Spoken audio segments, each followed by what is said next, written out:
పెద్దల సభతో ఆ పెద్దాయన 3 దశాబ్దాలకు పైగా అనుబంధం తెగిపోయింది.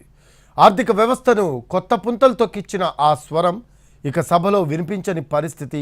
సౌమ్యుడు, మృదు స్వభావి, సుప్రసిద్ధ ఆర్థికవేత్త మాజీ ప్రధాని మన్మోహన్ సింగ్ రాజ్యసభకు దూరమయ్యారు.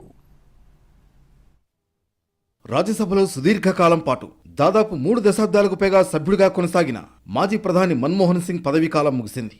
దీంతో 33 ఏళ్ల రాజ్యసభ ప్రస్థానానికి ముగింపు పలికారు మన్మోహన్. 1991 అక్టోబర్లో రాజ్యసభ సభ్యుడిగా మన్మోహన్ సింగ్ ఎంట్రీ ఇచ్చారు. అప్పటి నుంచి సుదీర్ఘకాలంగా ఎంపీగా కొనసాగుతున్నారు మన్మోహన్. ఆర్థిక వ్యవస్థలో అనేక సాహసోపేతమైన సంస్కరణలకు మన్మోహన్ సింగ్ నాంది పలికారు. 1991 అక్టోబర్లో తొలిసారిగా సభలో సభ్యుడిగా ఎన్నికయ్యారు. ఇక 1991 నుంచి 1996 వరకు పివి నరసింహారావు ప్రభుత్వంలో ఆర్థిక మంత్రిగా పనిచేశారు. 2004 నుంచి 2014 వరకు 10 ఏళ్ల పాటు భారత ప్రధానమంత్రిగా సేవలందించారు. కాంగ్రెస్కు వీర విధేయుడుగా పేరు సంపాదించారు.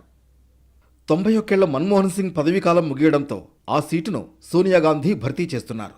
తొలిసారిగా ఆమె రాజస్థాన్ నుంచి ఎగువ సభలో అడుగుపెడుతున్నారు.